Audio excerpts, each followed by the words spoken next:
a code red for humanity. Curb emissions and dramatically reduce consumption or face a world that is fundamentally different. When Kermit the Frog sang, "It's not easy being green," I want you to know that he was wrong. He was wrong. There is no planet B. There is no planet blah. Blah, blah, blah, blah, blah, blah. It is unequivocal that human activities are responsible for climate change. If unprecedented changes are not made and made soon, there will be irreversible damage to the planet. Zero carbon. East off.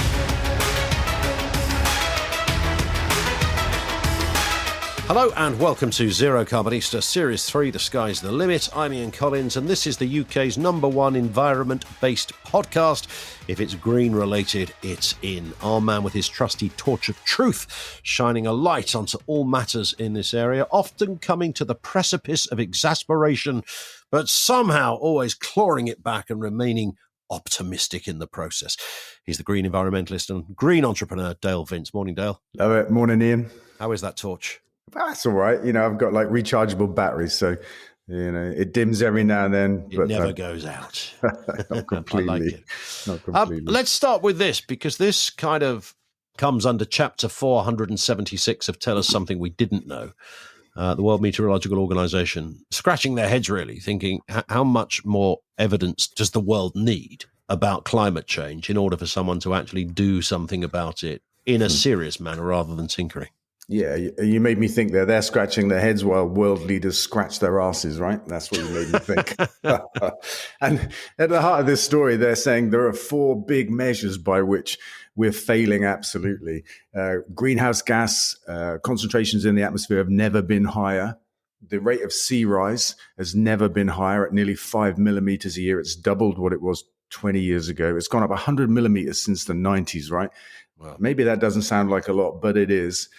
The temperature of the ocean has never been higher, and it's also going deep down into the ocean where it can't escape, it can't change, it can't cool off, and it's one of the drivers of cyclones, typhoons, tropical storms, and that kind of stuff, aka climate crisis type weather. And the last thing is the acidification of the oceans have never been higher in 26,000 years. I mean, that's a real cocktail of like failure and big warning signals about the climate crisis. That these are not kind of like minor little headlines, are they, around the wider story? Oh my God. Any one of them, right? Any one of them's bad. On their own, correct, yeah. You would go, shit, we must do something about this. And yet, we get the kind of, the government minister that cried at COP26, and you think, well, I'm not taking the piss that he cried. If he'd meant it, then that's great. But where's the evidence that that kind of level of frustration is manifesting in some kind of action? Which is a fair point. Yeah. Where is the evidence that he went away from that and said, I'm going to do something about that. Crying's not enough. Yeah, exactly. Right. And so he just scratched his ass some more. Yes. Could have been that. Here's a question from Richard, who said, I've been an Ecotricity customer for about 1,000 years. I love that. Oh, yeah, and love what you've achieved. We would like to sell our excess solar PV generation to Ecotricity rather than to one of the greenwashers. How soon can we expect Ecotricity's smart export tariff to be available? It's a good question. It is a good question. And the good news is we're on top of all of the really big issues at Ecotricity. We just had some catch-ups about that this week. All of our backlogs are down. Our new systems are working. Customer contact, thankfully, is down because we're solving problems. By the end of the summer, we'll be back into our really good place as a company. That's like about 3 months from now. And smart export tariff is the very next thing on our list of things to do. So it is coming. It is coming soon. And thank you for that loyalty for 1,000 years. I love it. That's an amazing amount of time he's put in there. It's like only Jesus could have really dedicated such lengths of time to the cause, as it were. But it comes up quite a lot on the radio as well about people who've gone, they've done what they think is the right thing, solar panels, and, trying to sort of generate a greener form of energizing their house and their life, etc., and then feel kind of slightly ripped off when they're attempting to sell back to, well, as Richard called them, greenwashers. And there is a fair bit of that going on, right? Oh, yeah. There's plenty of greenwashing going on in the market. There's a big disparity between the price you can get for export and the price you pay for import. And that always does look wrong. I get that. But I mean, there are a lot of reasons for that. It's not always unfairness. There are a lot of structural reasons for that. But, the news, of course, of energy prices and crisis continues. We've got a question about that in just a second. But meantime, Ofgem, the official regulator, of course, of all things related to this, recommends changing the price cap every 3 months. What do you make of that? Yeah, I've seen there's been some kind of upset over that, let's say. Was it, what's his name? Martin Lewis lost his rag, didn't he? Swore at Ofgem about it. Yeah. And I don't understand that, actually, because I don't think he understands what's happening here. The price cap is imposing on energy companies a 2% profit margin, which is wafer thin. There is no industry or business in our economy that runs at that level, let alone a business as volatile as the energy market, where you have all kinds of swings that can just which literally could change 1 week to the next. Absolutely. So I don't think he understands the market. The price cap actually is it's like a boa constrictor on the price that energy companies can charge and the margins that they can make. I mean, a supermarket, for example, will make 10 or 20 times that profit margin, but there's no price cap on food. I think there should be, actually. Anyway, at the moment, it's done every 6 months, so twice a year. Ofgem makes an adjustment, and they've got an army of economists there, and they create these incredibly complex formulae. They look backwards and forwards and all this kind of stuff. But of course, once every 6 months can't reflect what's happening in the market every day. In that 6 month period, because they haven't got a crystal ball, right? And stuff comes along and it changes. And this is what broke 30 energy companies, basically. The price cap was set at one point of the year, and within the next 6 months, everything went tits up and, price wise, and it broke half the market. So doing it every 3 months is smarter. Actually, if you're going to have a price cap, which if you have it on retail and not wholesale is actually basically dumb, in my opinion. But if you're going to do it every 3 months, at least the price gets to move more in line with the market, which moves every day, right? So it's going to, maybe we should have a price cap every day. I don't know. But it shows just how preposterous it is to try and control this global free inverted commas market with a very socialist concept of a price cap, but not doing it properly. So that's the point, isn't it? Because if you took that model to Dragon's Den or something and said, look, this is how we want to run it, they would just kick you out the room and say, well, that no business could function efficiently in that way. Yeah, there is that. And as you say, let alone the energy business, which is by definition there's a built-in volatility to the model in the first place. Yeah, you've got exposure to things like bad debt, right? So if you're a supermarket, you've got no exposure to bad debt because people pay on the way out. Yeah, correct. In the energy world, people pay you a month later or more, and therefore you get bad debt, and that can just wipe out your 2% profit margin. It's a horrible business to be in, actually. Yeah. There it is. And it's horrible for people right now to try and afford to pay their energy bills. So why won't the government put a windfall tax on the North Sea operators where all of the money from our energy bills has actually been flowing? They're the people kind of reaping the reward for this crazy commodity price the world has set, even for the North Sea gas that we own, that powers our own country. We're paying them stupid amounts of money for it. Government says, that would affect investment, it would affect pensioners, whatever. But it's affecting bill payers. They should do something about that. Well, as my old nan used to say, what a load of bollocks. That's right. And look, it's happened in other parts of Europe, right? The Spanish have done it, the Belgians have done it, the French have done it, but we can't do it. We scratch our asses instead. Well, on that point, Shay on Twitter says, am I right in hearing gas prices have collapsed, but none of this is being passed on to consumers? Yeah, well, I'm hearing rumblings about this. It's definitely come off from its crazy peaks, but it hasn't collapsed. It's still well above the long-term kind of norm, if there was one. It's still high, but not stupidly high is what I would say. And here's the other problem. With the price cap, the only way to protect yourself as an energy company is to hedge in accordance with the way Ofgem calculates the price cap, in terms of your forward buying, like for 6 months or something like that.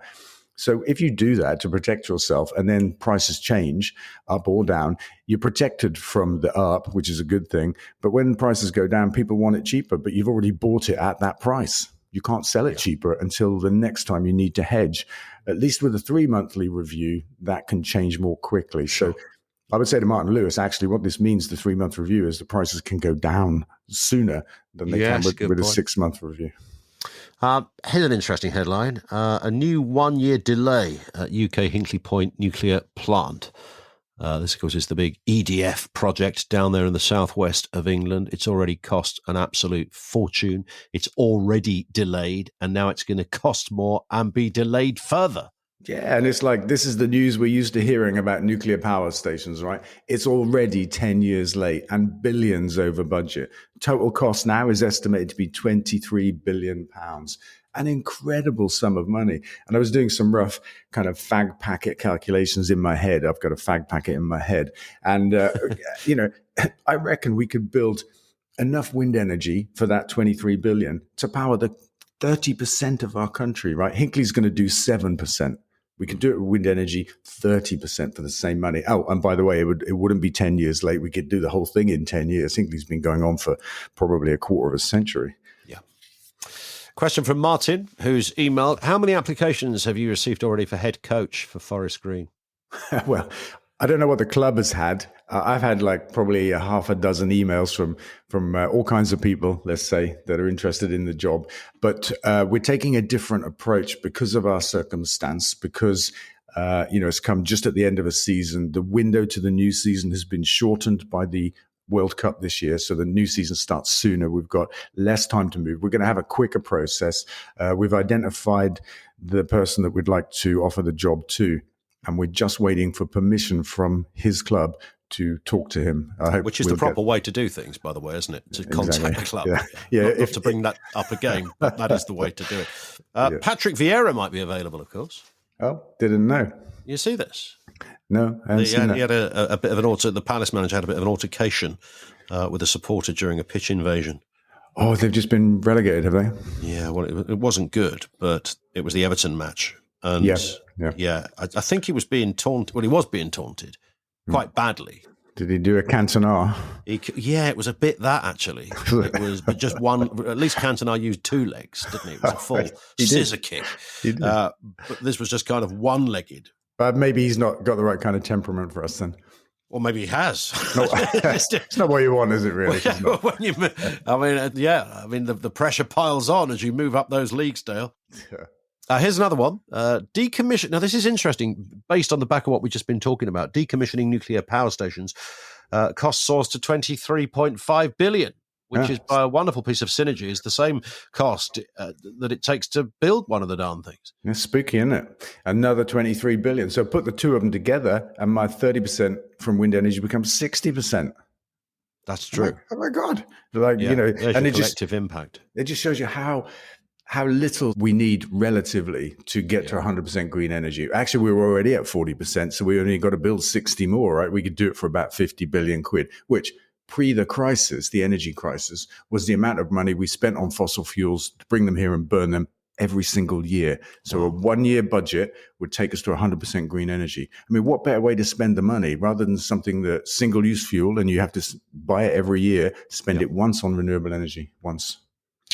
And this one is really worrying, and it does actually touch on, like so many of these subjects, they keep returning to our agenda, don't they, in sort of different forms. And you think, wow, we've literally been discussing this for 2 years. Chemical pollution is worsening the obesity epidemic. Yes, and I read the headline as worsening the pandemic. I think is what it says, actually, and I thought it meant the COVID pandemic, and it's not. It's the obesity pandemic, they're calling it. And I'm thinking, like, we have so many pandemics we're blessed with. It's hard to know which one we're talking about. Yeah.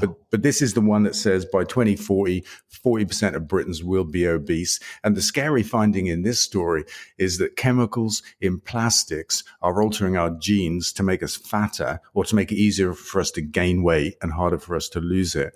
And those changes in the genes are being passed down to our children. They're becoming intergenerational. And that is super scary, right? The fact that it could happen to us now in our plastic-dominated world is one thing. But the fact that we're locking it into our genes for our, well, they're not ancestors, they're the other thing, aren't they? The people that come after us, whatever they're called. Is like, I think they're just the people that come after us. Well, I can live with that. But that's like super scary, right? Because that's permanent damage. Yeah. They're called obesogens. The toxins that can affect how the body controls weight, and not yet part of kind of the sort of mainstream world of medicine isn't really kind of looking at this in the way they should. And I would factor in another thing here, of course, is that if you look at the causes of obesity, sort of multifarious list of what is behind it. But I mean, check out fast food, and most fast food is burgers and chicken parlors and the like, and it's fried and it's full of sugar, it's full of salt, and it's full of animals. And we know about the false economy in doing this, but the fact that there's such a proliferation of these places is clearly a factor in this too.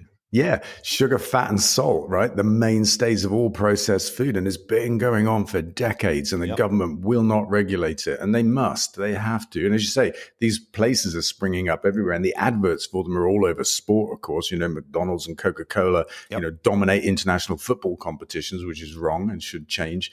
My God, it's a bit of a mess, really. Well, it's funny. The whole idea of cigarette advertising went out years ago. And everybody kind of gets that and goes, yeah, it's a bit of a stupid thing, really, wasn't it? An athletics tournament sponsored by Benson and Hedges just didn't really make much sense.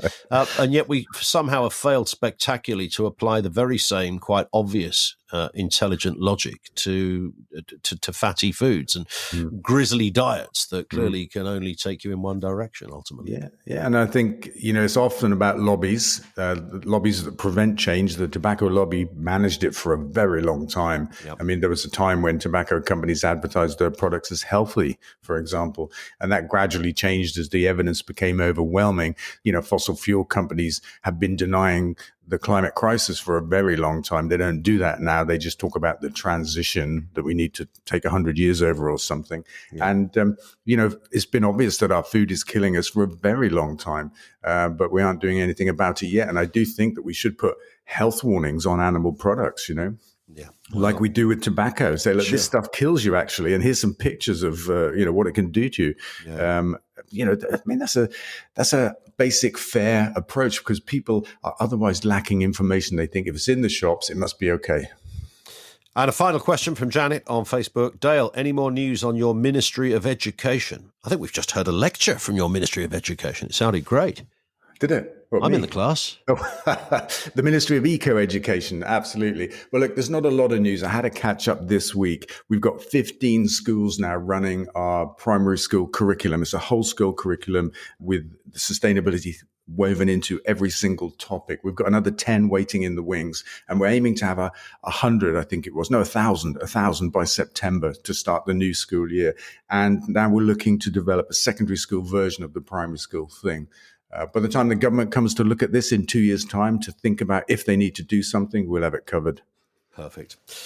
Dale, that's it for this episode. We're speaking a week. Oh, cool. Here's the thing. All right. Got an email from somebody called Sarah about zero carbon homes. And one thing she said to me was, love the podcast, but it's too short. I don't know what you think about that, you and anybody that's listening. Does it need to be longer? Yeah, it's a good point. I'd throw the question out there. People listening might have an opinion. Perfect. Dale, we'll speak next week. Yeah, nice one. Looking forward to it already. That is it. Me too. That is it for this episode. Don't forget to follow this podcast from your podcast provider so you get each new episode automatically. Leave a review there too. And follow Dale on social media, twitter.com/DaleVince, facebook.com/DaleVince. Zero carbon. East of.